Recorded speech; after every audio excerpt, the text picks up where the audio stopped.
Good afternoon, everybody, and welcome to this event. My name is Mark Weston, and I'm the Director of the Institute for Social Science Research at the University of Queensland. The Institute for Social Science Research is co-hosting this event on the 2016 Census today with the ABS and with the Australian Research Council's Centre of Excellence for Mathematical and Statistical Frontiers.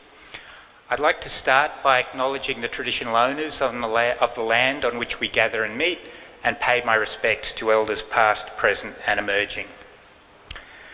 Well, thank you very much for all coming here today. It gives me great pleasure to warmly welcome my colleagues in the social sciences and professionals who are here from government, non-government organisations, academia, to this event on the 2016 Census. This is one of many events that the ABS is hosting across Australia to take a first look at the 2016 Census data. Data release, particularly of the Census, is very, very exciting for organisations like ISSR at the University of Queensland. Because in the Institute, we study the nature of the communities and groups that make up Australian society. The Institute for Social Science Research is UQ's flagship institute in the social sciences, with a mission to undertake evidence-based research in the public interest. We have a research portfolio that's worth about $42 million. We host, amongst other things, the Australian Research Council's Centre of Excellence for Children and Families over the Life course, which is focused on addressing the intergenerational transmission of disadvantage within families. And we study a range of social problems such as social disadvantage and inequality, employment, education, child development and families, social wellbeing, health and housing, in order to promote prosperity, wellbeing, quality of life, fairness and security. Our research partnerships with organisations like the ABS, with other government agencies and departments, with NGOs and with the private sector are really critical to the work that we engage in the Institute. And those research partnerships are built around the deep use of the collection, management and analysis of social data, particularly data that the ABS collects. We work through consultations and the provision of expert advice with our partners. We have capacity building, particularly in areas of research methods and social statistics. And you will have seen some of our propaganda down at the desk as you registered through our Methods for Social Analysis and Statistics program. And we also undertake collaborative research with our partners and policy and program evaluations. And the key objective of all of our activities is to support evidence-based decision-making in the social and public policy areas in which we work. We are ourselves extensive users of ABS data. We rely very heavily on the ABS for much of the work that we do across a range of data sets, not just the Census. And we have partnerships with the ABS around a number of their products. So it gives me particular pleasure today to be able to co-host this seminar with the ABS. And what I'd like to do now is to hand you over to Chris Libreri, the Census General Manager, and Sue Taylor, the Census Director, who are going to talk to us about the latest ABS Census release, who are going to preview the stories of some of the communities that the ABS data support and sustain. So thank you very much.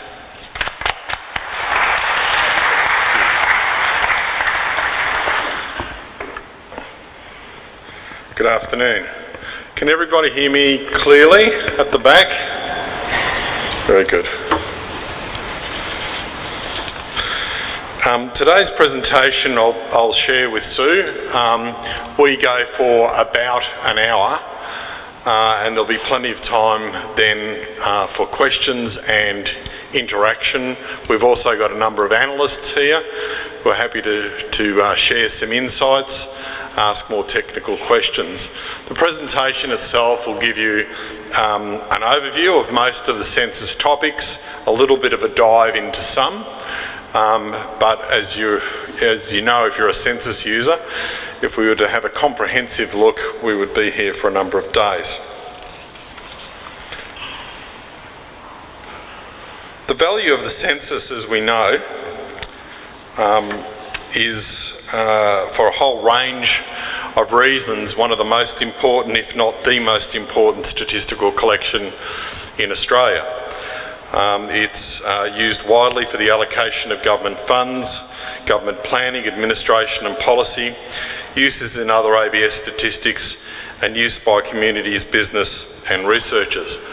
It's hard to think of a major decision made in our nation that doesn't in some way rely on census data or other data from the Australian Bureau of Statistics. You think about it in terms of investment, policy, all of those areas, the data underpins decisions as we believe it should be.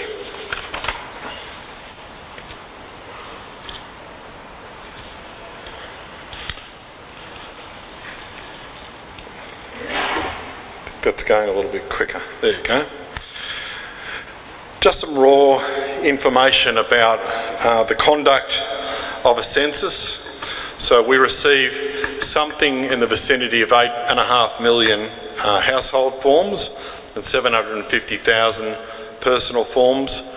We employed in the vicinity of 700 coding and processing staff, 5.3 billion transactions, nearly 70 million pieces of data, 2.8 million tables of data that produced a wide range of products and services. And as many of you know, through our products such as Table Builder, you can create a whole lot more data yourselves. In terms of the quality of this census, our overall response rate was a tick over 95%, which is generally accepted as the world standard, world leading response rates, very comparable to our response rates in 2011 and 2006. Our online response rate was a tick over 63%, our target was 65%, but given the issues that we have, a quite acceptable outcome in that respect. And our net undercount was 1%, which was actually a slight improvement over 2011. In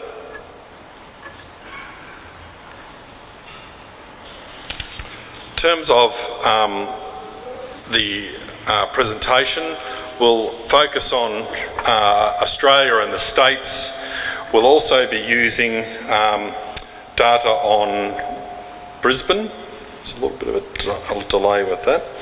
So the Brisbane that we talk about is Brisbane and surrounding areas, Caboolture, Ipswich and Beaudesert. As you know, you can create Brisbane on a whole range of different levels, but that's the Brisbane we'll talk about today.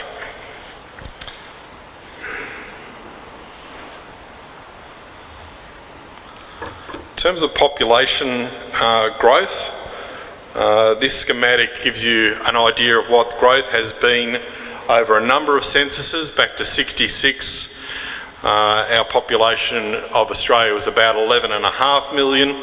In 2016, as we counted it, 23 million. For Brisbane, there's been a growth of nearly 10% between censuses, from a tick over 2 million to 2.27 million now. Across the states and territories,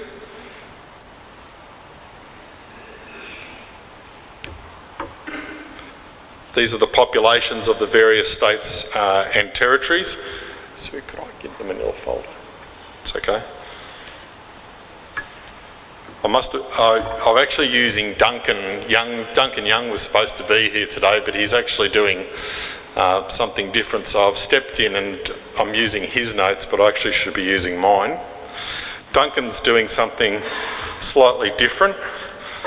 He's doing the Marriage Act survey for his sins. So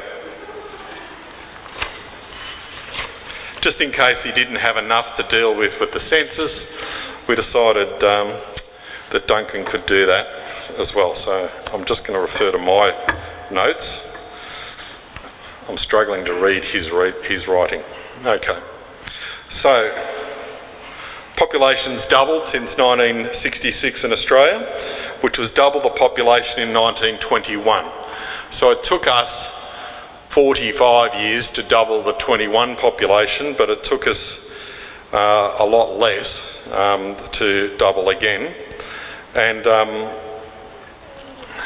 don't forget the census doesn't count people who are overseas at the time. However, these are included in the population estimates. Okay. So New South Wales is still the largest state, with nearly 7.5 million people counted in the census, around twice the size of all Australia at Federation, and nearly a third of the Australian population today. Victoria is not too far away with nearly 6 million persons, and Tasmania reached a personal par by passing 500,000 persons for the first time, but is still our smallest state. Almost 80% of the Australian population is in the 3 eastern mainland states and the ACT. In terms of the growth rates, all states and territories have grown since 2011, with Tasmania and South Australia the best kept secrets, with growth rates of 3% and 5% respectively. The Northern Territory, New South Wales and Queensland are all growing a little faster, with growth rates between 8 and 9%. The race for the fastest growing state was fought out between West Australia, Victoria and the ACT. West Australia ran a good race but ended up with 10.5%, and the fastest growth was in the ACT with 11.2%. That's of course going to change, I imagine, over time, mining booms and various other things that occur. Capital city growth rates. So Melbourne is growing faster now than Sydney, but is only the third fastest growing capital with 12% growth. Perth grew by 12.4%, whereas Darwin grew by an amazing 13.5%.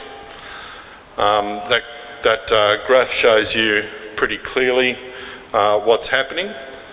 And if you look into Melbourne and Sydney, Melbourne is growing faster than Sydney now for quite some period of time. So 91 to about 2006, they were mirroring each other's growth rates, but more recently, Melbourne is growing faster.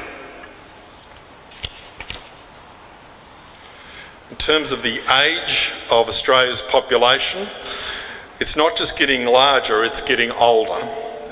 If you wind back to 1991, some things that happened in 91, The Simpsons first screened in Australia, Boris Becker won the Australian Open, and Paul Keating became the Prime Minister. And Australia had an age pyramid that looks like this. Similar numbers of people in each 5-year age block below 44, and then smaller and smaller cohorts as the population got older. This is a more traditional pyramidal shape. If you switch to 2016, 25 years on, and the shape has shifted. Demographers call this the middle age spread. Our age pyramid has got a bit wider around the middle, as many of us have, with there being similar proportions of the population in age ranges right up to 59 now, rather than 44, and a noticeable dip below the age of 20. The growth over 65 is noticeable, with 1991 Australia having 1/25th over 65, 2011 1/7th, and now 1 in every 6 Australian is over 65 years of age.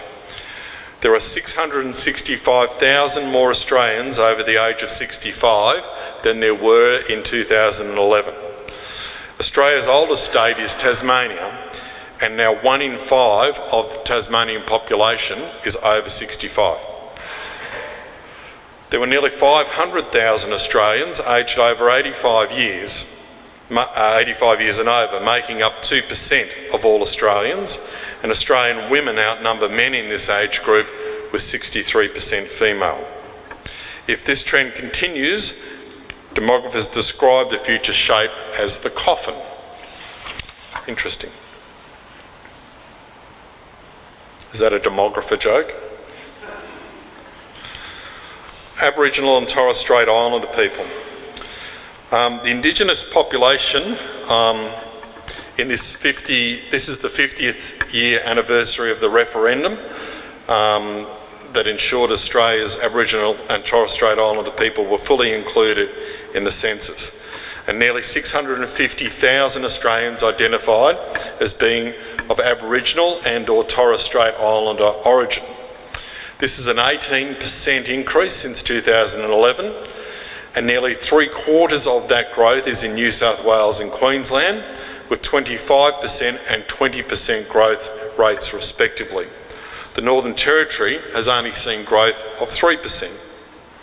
The 1971 census counted 120,000 Aboriginal and Torres Strait Islander people, meaning the population has increased fivefold in the last 50 years and nearly tripled as a proportion of the Australian population.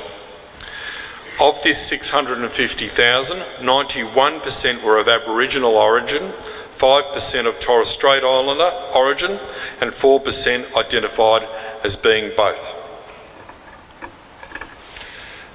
If we move to the age pyramid or the age chart, you've seen the shape of Australia before, which is basically the pyramidal shape.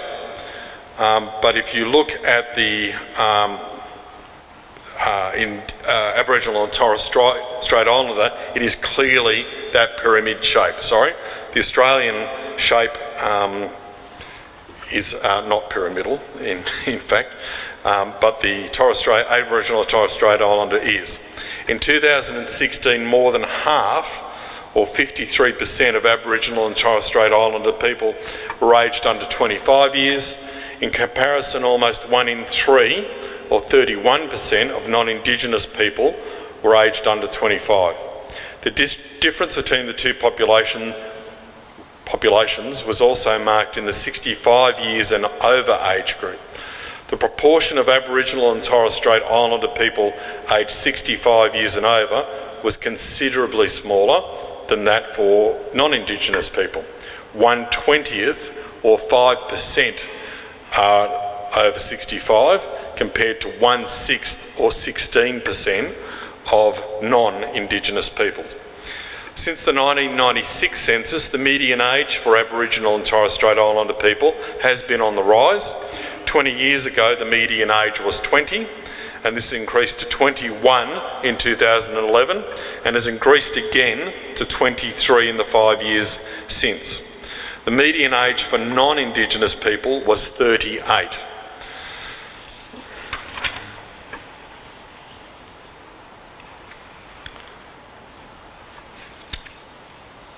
So this chart now is about where Aboriginal and Torres Strait Islander people live. 1/3 or 33% of Australia's Aboriginal and Torres Strait Islander population lived in New South Wales, and more than 1/4, 29%, lived in Queensland. Aboriginal and Torres Strait Islander people made up over 1/4 of the population of the Northern Territory.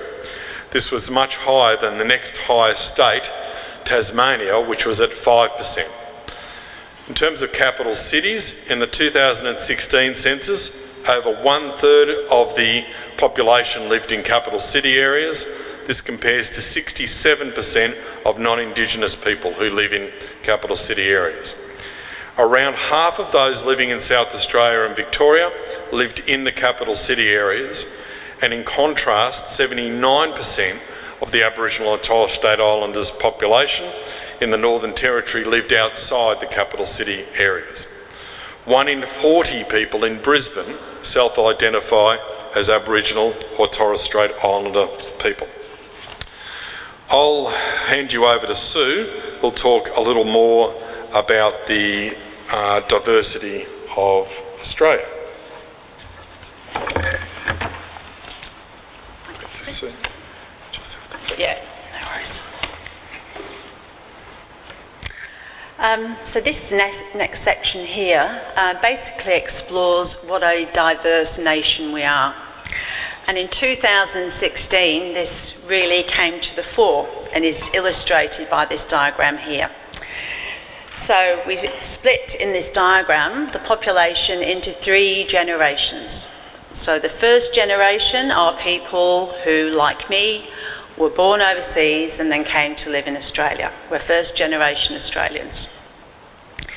Second generation Australians are those who were born here but had at least one parent born overseas, so my kids. And third plus generations are people who were born here whose parents were born here too. So in 2016, we've almost reached a tipping point in Australia where it's nearly half and half, but you can see the third plus generation slightly over half, make up slightly over half of the population. If you look at the capital cities, you'll see it's even more diverse than that. So certainly in Sydney's population, it's just 37%, which is third plus generation Australia. So it's I really like this diagram. You could do this for whatever geography you want to within the census, and you can see how differently diverse or how super diverse some of the areas are. So within Australia, people living in Australia come from over 180 different countries and 300 different ancestries. In fact, we have a higher overseas born population in terms of percentage than does the UK, than does the US, Canada and New Zealand.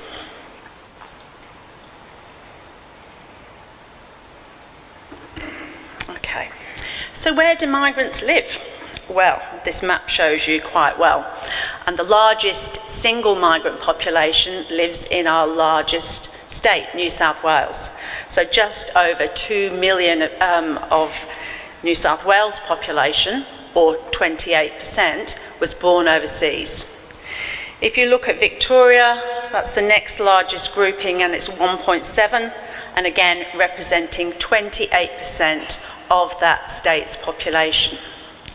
But just look over to the left-hand side of the map at WA. Oh, sorry, that's not showing. Oh, there we are. Okay. Let's now look over at the left-hand side of the map to WA, and you'll see that migrants there make up quite a large proportion of the population, 32% in 2016, that's up from 31% in 2011.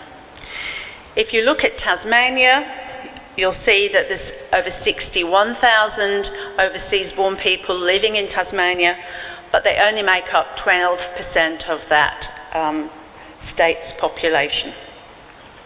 So in Brisbane, you can see the figure there, almost 600,000, representing just over a quarter of Brisbane's population. So these next few slides are going to illustrate how migration in Australia and how migrants in Australia have changed over a period of time. So this is a view of 50 years. So back in 1966, and when England won the Soccer World Cup, and that's probably the only time they ever will, migrants represented 18% of Australia's population. But you can see the largest single group there was from England, representing about 33% of the overseas-born population. Another group that features there with the red line are the Italian-born. And if you look at this picture for Melbourne, you see the Greek-born featuring large there. So European countries were the largest source countries for the overseas-born 50 years ago and more. But have a look at those lines and see how they've changed over 50 years. And those lines have gone down. That doesn't mean the numbers have gone down, it means that share of the overseas-born population has gone down. But if you have a look at the yellow and the green, representing China and India, 50 years ago, they only represented 1.6% of the overseas-born population in Australia. And now they have grown considerably. I should also mention our neighbours from over the ditch, and I know they're very well represented here within Queensland. The New Zealanders feature reasonably large in the top 5 and feature quite large in Queensland's population as well.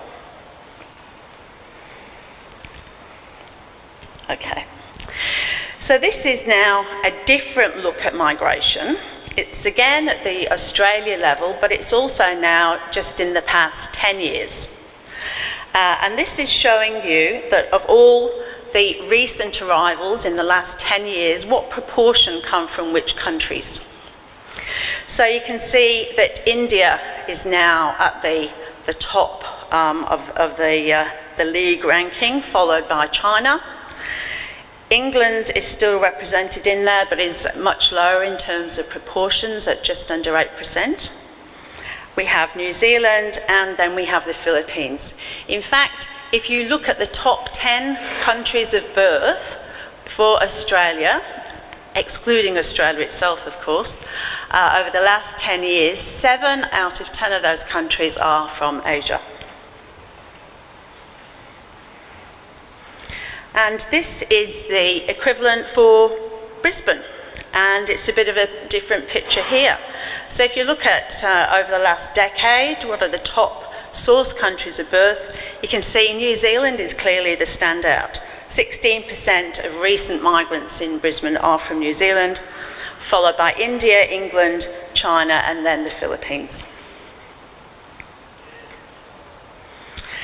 So I think this is the age sex pyramid that sort of beats them all. And it's such a fabulous shape. The blue bars represent the European-born in Australia, and the orange bars represent the Asian-born. So if you have a look at the European-born, you can see it's a much older population. In fact, I'd have to say it's well on the way to approaching the coffin shape that Chris so adequately referred to before. And you can see that the largest single cohort for the European-born is the 65 to 69-year-olds. Now, a lot of these people would have come to Australia in prime working age, and like the rest of us, they have aged in place.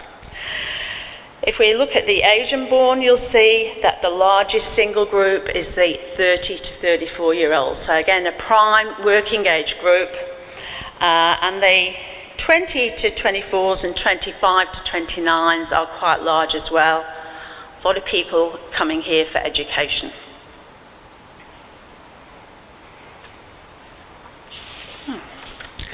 So Ancestry and the question that we ask about it in the census gives us another view of cultural diversity. We don't tell people how to answer this. We assume people are going to make their own pick of which ethnicity, which cultural group they feel closely aligned enough with to write down 2 responses on the census form. And in 2016, it surprised me a little bit still that the largest single ancestry response was English. Then it was followed by Australian, 33.5%, Irish, Scottish and Chinese. So 3 of those top 5 were still European ancestries. Interestingly enough, when you go back through the generations and you look at 2nd and 3rd generation Australians, you can see that shift. More 3rd generation Australians now are putting down as Australian as their ancestry. So if we have a look at Brisbane, let's have a look at the top ancestry responses there. And you've got proportionally more people reporting English than for the Australian level figure, followed by Australian, Irish, Scottish and German. So yours is still quite a heavily European-dominated ancestry at the top level. Of course, you can dig down in this and explore it further. Within 2016, we saw a number of new ancestries being reported in Australia. 3 of the new ones were Chin, which I think is from Myanmar, and Hazara. Okay, thinking about it, great. So language spoken at home gives us another insight into cultural diversity within Australia. And in 2016, just under 3/4, 22.7% of Australians reported they spoke English only at home. Now, that doesn't mean that everybody else didn't speak English. It meant that a lot of them would speak English at home, but it's not just English at home they're speaking. So they might be speaking Greek as well as English. They might be speaking Italian or Cantonese, something like that. So just not everybody reports these figures in the correct way, and occasionally you see some hysterical reporting. 28% of people don't speak English. That's not what this is saying. So following on from English only, what are the top languages? Well, Mandarin features large at the Australia level, followed by Mandarin, Vietnamese and Cantonese. In Brisbane, there's a higher proportion of people in Brisbane speaking English only, so 78%. And then you see Mandarin, Vietnamese, Cantonese and Spanish.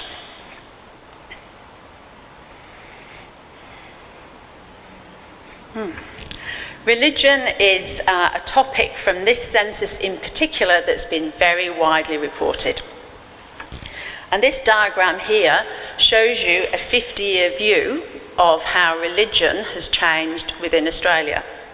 So in 1966, 50 years ago, 88.2% of Australians reported they had an affiliation to a Christian religion. Less than 1% said they had a religion other than Christianity, and less than 1% said they had no religion. So let's fast forward to 2016 and see what's changed. Well, quite a lot.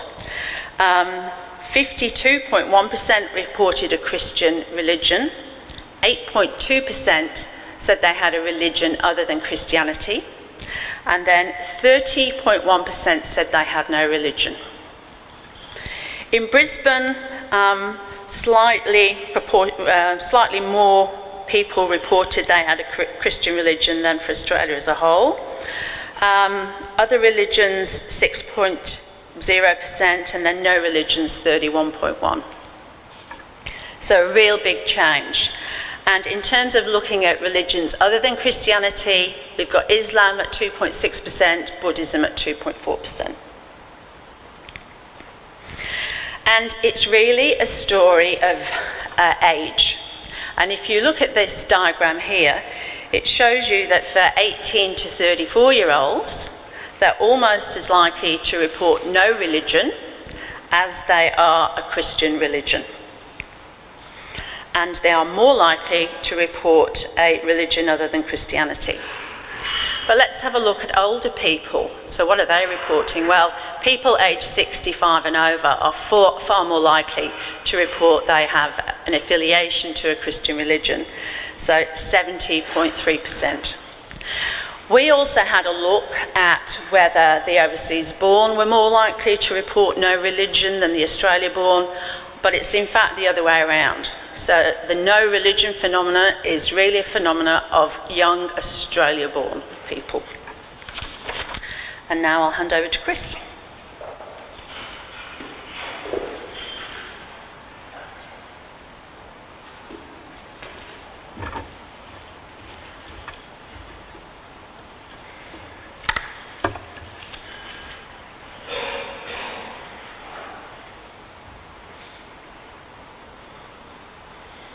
In this next few slides, we'll talk about families and households and the composition. So in this census for Australia, nearly 45% of households were couples with children, nearly 38% were couples without children, and about 16% were single parent households. For Brisbane, very close to the Australian levels in all of those things, and the average persons per household is about 2.7, and I believe for Australia it's about 2.6. There's been obviously a fair bit of interest in the topic of same-sex couples living with each other. We've been measuring this over a number of censuses, and it's continued to increase over that time. I think there are something like nearly 45,000 same-sex couples in Australia in 2016, and you can note that the increases over the period of time since 1996 when we've been measuring that. If you look across the states and territories, it's quite a different picture, I think, across a number of states. Lower in West Australia, much higher in the ACT, New South Wales and Victoria, and Queensland almost mirrors the Australian average in terms of the proportion of same-sex couples. The other one that's changed over time is the percentage of lone person households, and this graph here illustrates by sex and age how the difference spreads. So you can see, so for females, for instance, when you get to 80s, you're talking about high 40% of females live in lone person households, whereas for males, that peaks perhaps a little bit later and only at about 25%. There's the trend in those early adult years from 20 to about 49 is quite similar for both male and female. We ask a question about need for assistance during the census, and you can see that it's quite highly correlated with age, and there's little difference between male and female, but it gets a little bit higher for females in the later years. Provided unpaid care is also a question we ask for the census, and you can see that females in those middle years are providing unpaid care at quite high rates, over 20% of 55 to 59 year olds, and 60 to 64-year-old females are providing unpaid care to usually other family members. There's a similar shape to the male graph, but it doesn't reach the same peak. When we narrow that down to providing unpaid care for children other than their own, you can see the very high peaks in those ages, grandparents looking after grandchildren, as I do, and you can see that peaks in that period 55 to about 74. Females are about double the level of males during those periods.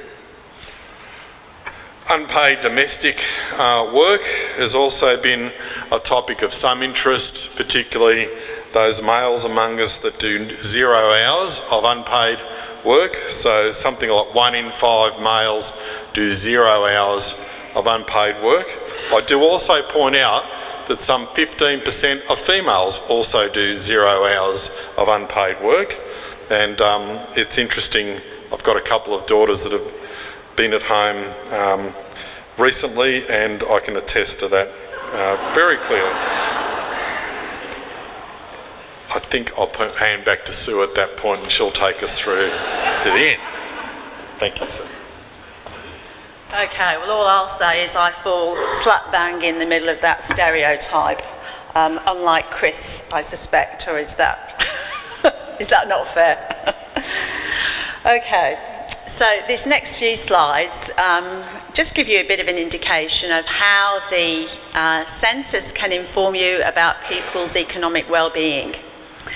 And the slides that we'll take you through relate first of all to income. Then we'll look at some housing costs, and then we'll relate the various incomes to those housing costs so you can see how it all fits together.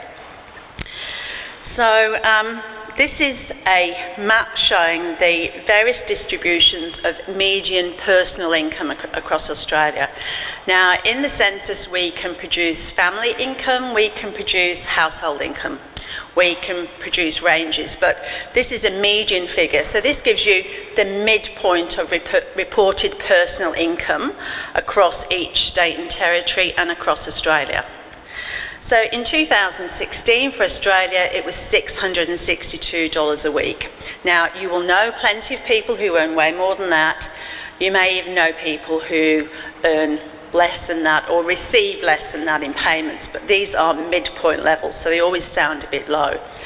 I should also say that income here isn't just wages and salaries, but it does also include benefits and pensions. So it is total income. So let's have a look at where the fat cats live. I'll just point you out to the ACT. I'll try not to embarrass my friends around the room too much. All I'll say is I live over the border in New South Wales, so I'm just denying being part of this. So $998 a week. Let's compare that to Tasmania and South Australia.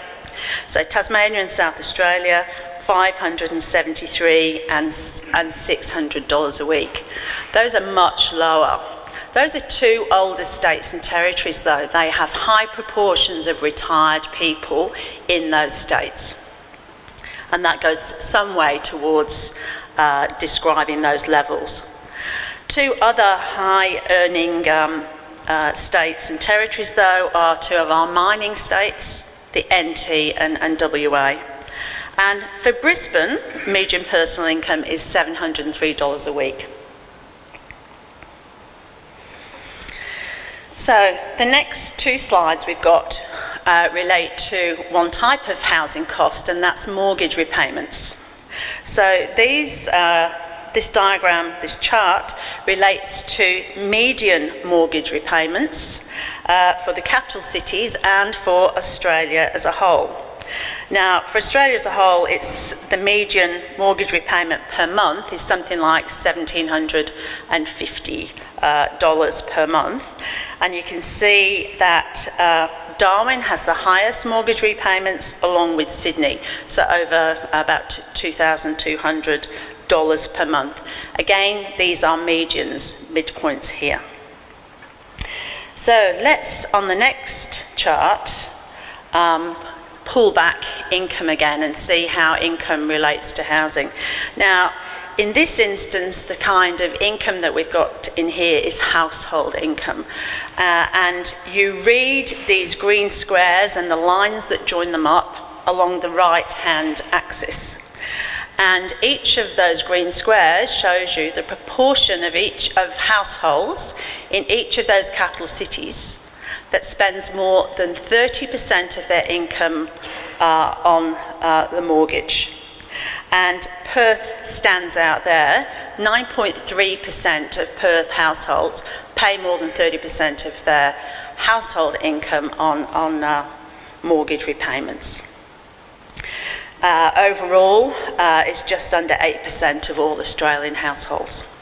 And in Brisbane, I think you're just over 6% there. So the next two slides look at a different form of housing costs, and that's rent. This tells you another story. In fact, rental costs and mortgage costs that you map across cities really gives you a story of two cities in one. And this is what we've seen when we've had a look at Melbourne and Sydney, and I'm sure you can tell me if the same holds true for Brisbane.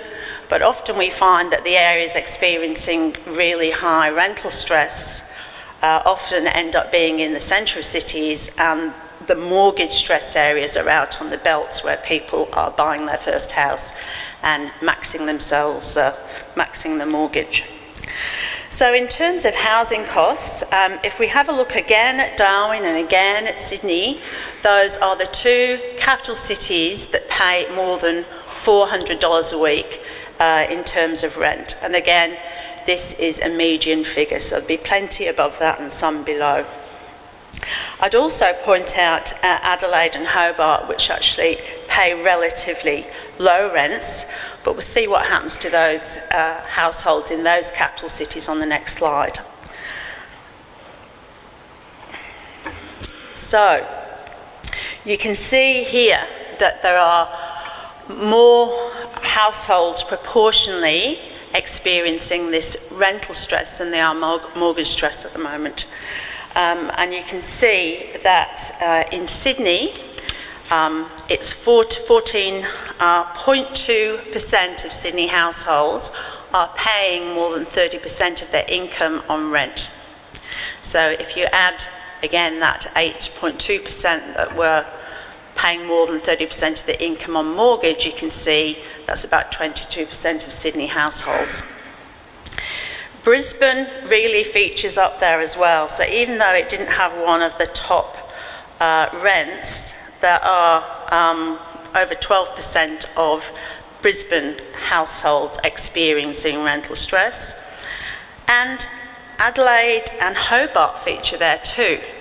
Now, their rents are actually relatively low compared to the rest of the country, but then so is the income. So when you factor that in, that does explain why there are perhaps more than you would anticipate experiencing rental stress there. Mortgage stress has actually gone down in between 2011 and 2016, and that's one of the reasons is that interest rates have actually dropped down as well. So you can see that if interest rates do start to rise, then we'll see a bit of a different picture. So that's the end of the data presentation. What I'll do now is very quickly just let you know where you can find this fabulous information. Then after the session, we have a number of our data analysts scattered around the back of the room. We've got David and Alex over here, and we've got Griselle and Jen at the back, who are just going to give you a nice big wave. Fantastic. And they can answer technical questions, and they can also point you to where you need to go, if my explanation doesn't quite do it for you. So, okay, so these are our products that we will be or have produced for people to access census data. The four on the left are our standard output products, so quick stats and community profiles are easier to use and access. We've pre-prepared a whole load of tables for different geographic areas. Quick stats goes really way down to low geographies. You can find your own suburb in there, go in, and we'll provide you with some great summary information that tells you about where you live.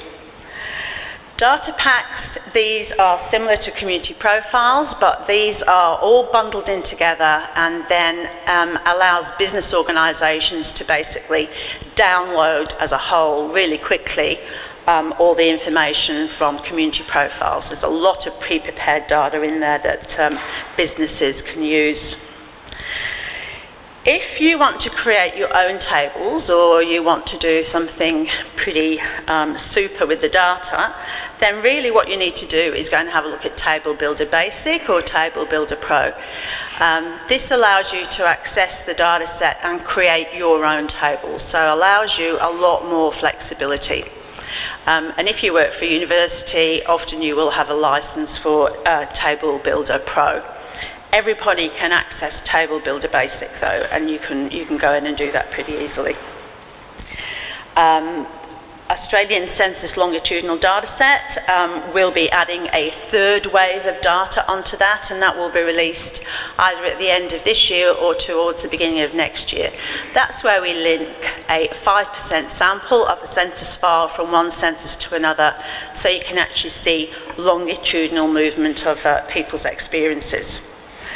And we have a range of analytical products, some of which are out now, but some of which will be out later. So our homelessness estimates will be out in the first quarter of next year, as will our updated CFA indexes from 2016. So if you go onto the ABS website, and here it is, we've highlighted census for you there. All you need to do is to click on that button, and then it will take you to the census homepage. So that middle column there lists all the products that you can access data through, and it's as simple as going and clicking on one of those links and in you go. Table Builder, if you go on that link there, it will take you to the Table Builder page. On that page there are some introductory videos to get you started if you've never used Table Builder before. On the right hand side is some complementary material. It has our census data dictionary in. If you're a serious census user, you'll need to use that. And we've also got some explanatory material in as well. On the left hand side, that's where we contain our analytical material. So I'll finish there. I know Chris and I are ready to take some questions before we have a break for afternoon tea, and I think Karuna at the back has a roving microphone, or two roving microphones to ensure that everybody can hear the questions, so thank you. And if you could just give us your name and organisation, just for the audience and for our... Happy to take questions. There's a gentleman here, Karuna.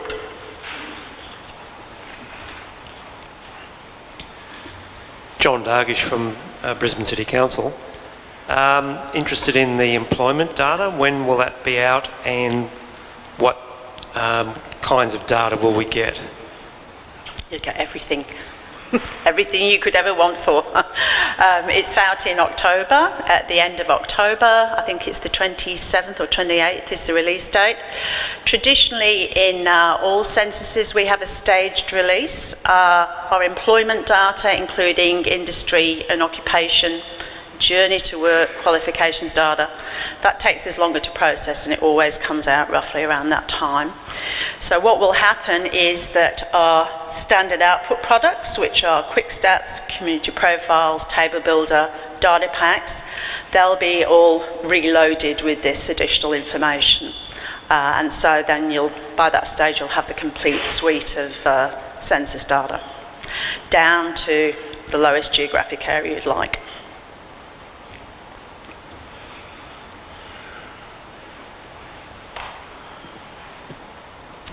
Hi there, my name's Daniel. I'm from the University of Queensland.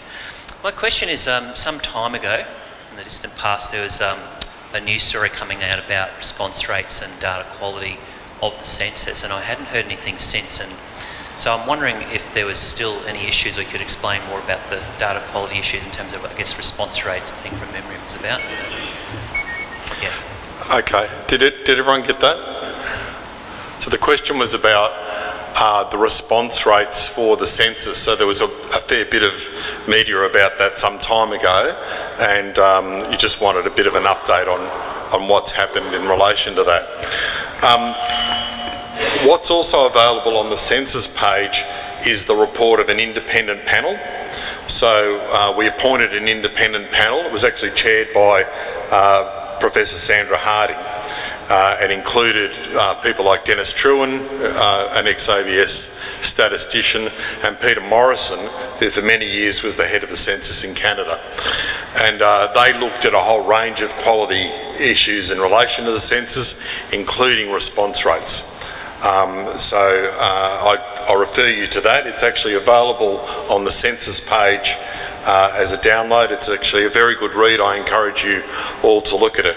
In terms of response rates, I said at the beginning of the presentation, we got about 95.1%. Previous census was about 96%. So we're in the ballpark, and we're quite satisfied with that. And the panel came back and said they were very satisfied with the overall quality of this census. So has that covered it for you? Okay. No problems. Thank you. Just a quick one. Ted Fitzgerald from Sunshine Coast. Is that PowerPoint presentation available online? I think what we've been doing at previous seminars is that we've been making it available to anybody who's been to the seminar if you've got your contact details. So we can certainly do that, yeah.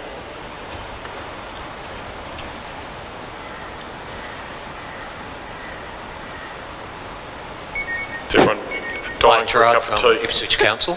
Sorry? Gerard from Ipswich Council. How are you, Gerard? My inquiry is in relation to data series. With Data Pack and also with Community Profile, that they will contain the answers in a summary form, Geo1 all the way through to G39. And you can get those time series as well up to local government area. If you want to do it at a state suburb level, the SSC level, you can only get data pack information currently for 2011 and 2016. So if you wanted to do a time series profile going back to 2006, data pack information is not available, and you can't get that either as time series. And you can't get that either through Table Builder Pro or Table Builder Basic. So how does one go about trying to create that other than going back to the community profiles and having to download every single suburb separately? Yeah. That's probably a good question that we might get you to talk to one of our data analysts at the back. Since they work very closely in building the products, I'm sure they could answer that question better than we could at the moment. So I'd suggest you talk to Jen, just behind you at the back. Hello there, Jen. Thank you. I think some questions over here.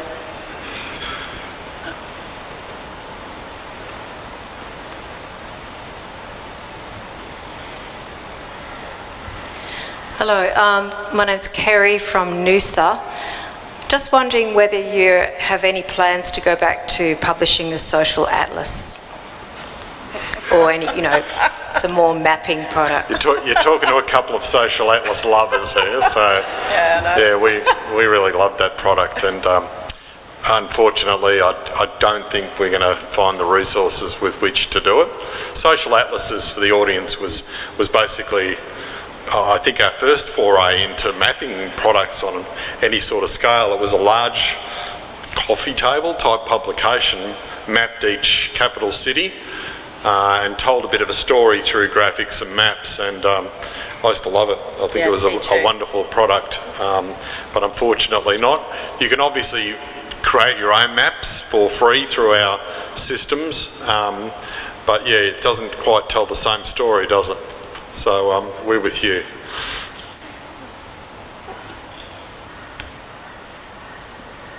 Hello, Angela from UQ. I'm wondering, did you capture data about share households? You talked about, single loan households, but where do lone people in share households fit into the picture? Yeah, we've certainly got information on group households. So the information we presented today is pretty high level, truncated, but certainly you can find out information from the census pretty easily from, characteristics, how many there were, where they lived for group households. So we've concentrated on families today, and then we also looked at people living alone, but certainly that information is there. Yeah. Hi, Yen Niu from the University of Queensland. I've actually got two questions. One is in terms of the geographical areas, SA1 to SA4. Do you have any change in the boundaries of this SA1 level? That's my first question. Yes. And so I think the answer is, and I'm going to channel Jen from the back of the room here, who's now burying her head in her hands, but there are some changes, as I understand it, to some SA1s and SA2s, not wholesale changes that we've seen in previous years, but where we've seen areas of growth, we've sometimes had to split SA1s and create new ones. But we have, as I understand it, provided concordances as well. Yeah. Right. Okay, thank you. And then the next question is in terms of temporary population, like for students, residents during here, do you have data to identify this separate group compared to local other residents, like long term? Yes, okay. So we have place of usual residence, we have place of enumeration. We also will have information on how long somebody has lived in a particular area. You could also, once all a full suite of information is out, make some assumptions about how temporary a student born in another country is living in an area. So there are ways in which you can look at finessing that population down. But you'd have a few assumptions in that, yeah.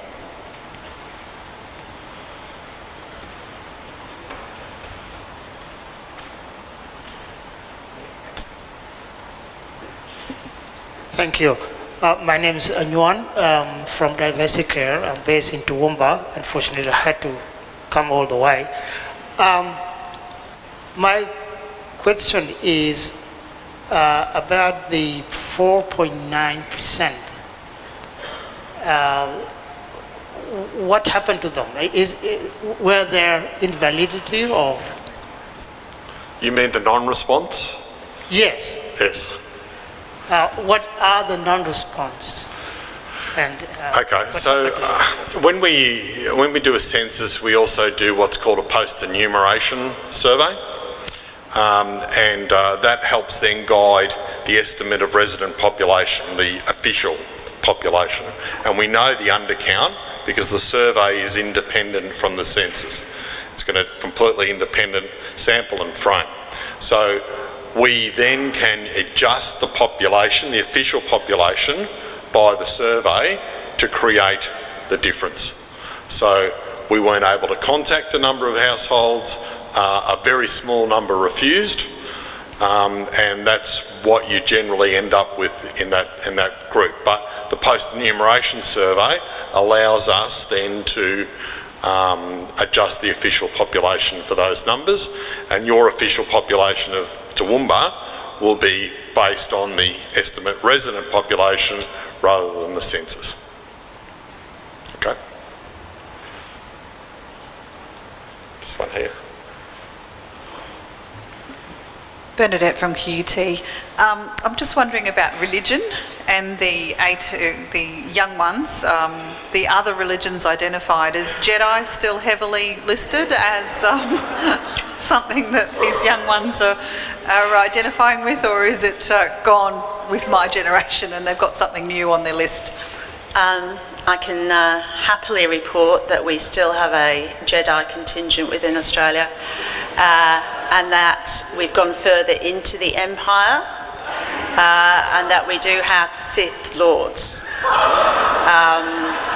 That's all I can tell you. I must tell you, I'm actually a minister in the Jedi faith. I have two brothers with a weird sense of humour that found some online website that, they knew I worked at the Bureau and thought it was rather funny. So, they signed me up, and I'm apparently an official minister of the Jedi faith. So, may the Force be with you.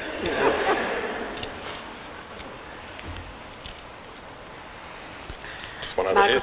Margaret Blade from Regional Development Australia, Brisbane. I was just wondering whether there was someone here from the Queensland Government Statistician's Office and whether the regional profiles are being brought up to date with the new census data. Oh, we'll get a microphone over to you. Hello, it's Jenny from Queensland Government Statistician's Office. And yes, they have been updated with the recent release, and they will be updated when the next lot comes out in October as well. Thank you. And I think there's another question here as well. My name's Linda Dennis from Nambour Community Centre. I just wondered if there was a way that anybody in the room is willing to share the analysis of regional areas. Obviously we've got Ipswich, Sunshine Coast, and I could spend hours trolling the data, but I'd be happy to work with others who perhaps on the Sunshine Coast, or there may be other areas. Is there a way to do that through you? What do you want to do? Just well, produce? I'm just saying, if we produce look something at like this. Analysis on the Sunshine Coast, Yep. are there other people here that may be wanting to look for similar information? Okay. And So also, I how would I start get in with touch things like the community profiles and those sorts of series in terms of the data. But in terms of local analysis, we also have an information consultancy service, and The Government Stats Office would be very happy to help you with that. You produce profiles on that basis as well. On the GSO, what's the website? They'll have a chat, they'll find you after. There's another question behind you there, Karina. Thanks. Angel Bogicevic from Metro South Health. Just a question about language spoken at home. Is it possible to compare the data to country of birth to find out which cultural groups self-report least competencies in English? Yes, absolutely. And in fact, we did some analysis which we weren't able to include today, which is just fascinating, having a look at, you can look at that by age, you can look at it by where they live in terms of a suburb, you can look at it by year of arrival, you can look at it by what country they were born in, and what is the language spoken at home. So, for example, we found, looking at that data in Sydney, there's well over 60,000 people aged 70 and over who speak very limited English, and a lot of them have been here a long time. A lot of them have worked as well, so it's not as though they haven't been able to contribute. A lot of them would have worked in family businesses and other things. But the fact remains, as they move into their older years and then start requiring to interact with service providers, etc., if that service provider is reliant on English as the only way of doing that, there's going to be a mismatch. So definitely we've got that information and more. Yeah. And is that something that we can do it online, or do we need to contact you guys? You can do it online. I suspect it's something you can do through Table Builder, but I would just point you to one of the 4 data analysts and just check which database you can access that through. But it really is illuminating stuff. Yeah. Thanks so much. Hello, I'm Kanan from Senecrim Regional Council. How do you characterize people in aged persons accommodation? Are they in the group households, or where do I find about them? You can find that out by the type of dwelling classification they're in, or a nursing home, for example, is what we call a non-private dwelling, and we've got quite a long list of different non-private dwellings. So you need to just I'd suggest have a look at the Census dictionary. It does detail what these data items mean. It's a very dry read. If you read it before you go to bed, you'll have no problem with insomnia, I can tell you that much. It's on your bedside table, yeah, exactly. But I think just to make sure though, maybe have a talk to one of our data analysts. They'll be able to point you to the dictionary and they'll be able to look at that data item for you today, if you like. Thank you. Yeah, thanks. Hello, Yosmarie Gonzalez from the Department of Housing and Public Works. I just got a question about the private dwellings. Would it be possible to know the reasons why a dwelling has been unoccupied? Would it be because of the household is on holidays, or would it be because this dwelling is in fact vacant? Both. Yeah, I mean, so from a census perspective, what we are really interested in is if there were people in the house or apartment on census night. If we think there were and we haven't got a form, then the fact that we've got that information means we can go and follow them up to try and get a response. But if a house was unoccupied on census night, we can't be utterly clear on exactly what that is, but it doesn't mean it's the same as a vacant house. So some of them will truly be vacant. Some of them, so particularly those from the southern states, on a cold August Tuesday night, will be empty because a lot of people have come up to Queensland for the holidays. But it doesn't mean they're vacant, it just means they're unoccupied on census night. So it is tricky. Julie Saunders from Knight Frank. I'm interested to hear your reflections of some of the analysis you've done. What do you think are the, I suppose, top 1, 2, 3 key issues, key insights, surprise results from your analysis so far? Let's have a look. Some of the cultural diversity information, I think, and some of the insights the census can give you into that, such as I was talking about before, you know, the fact that you can drill down and get all these insights which are really useful for service provision in a community is just fabulous. The other really interesting thing is the growth of the Aboriginal and Torres Strait Islander population in particular areas, and how we look back over time, and that you can see there's some really interesting patterns in there. The other fantastic thing is just what it tells you about Australia's population and how it's changing and how it's ageing. But that's just not interest, it's actually very serious purpose for understanding that and projecting that into the future, as I know the Queensland Government Statisticians Office does for Queensland, because information's power, and if you find out about the place you live or the country you live in, I think it just makes you and people around you more informed to think about the future. One that I'll add is about the cultural diversity of recent migrants. I think there's been a lot of focus on that as a particular issue in Australia, but I think most people would not say that it was, in the balance that it is now, particularly the extraordinary growth of Chinese and Indian growth in the country. We've actually done a number of seminars for various business groups and sporting groups, and it's been a particular interest. We're actually talking to the Australian Cricket Board recently, and one of the issues for them had been they really hadn't recognised the growth of Indian migration into the country as a potential market for them. And they thought there was some Indian migration, they just didn't realise it was of that magnitude.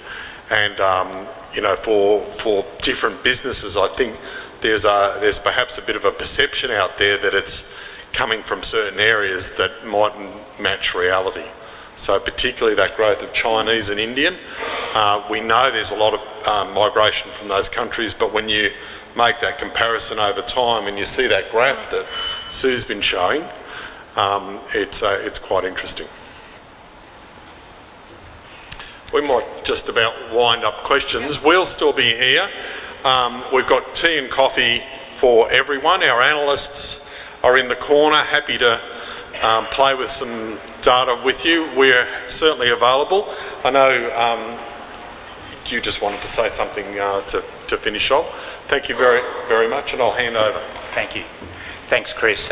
Look, I just wanted to thank you all again for coming. I think this has been a really tremendous seminar and fascinating. And one of the things I just wanted to say is that we're extremely fortunate in Australia to have a national statistical agency of the sort of the quality and the integrity of the ABS, and also extremely fortunate that we have such high quality data products like the ABS's Census, and a culture of dissemination of that information in such a wide variety of formats for different communities.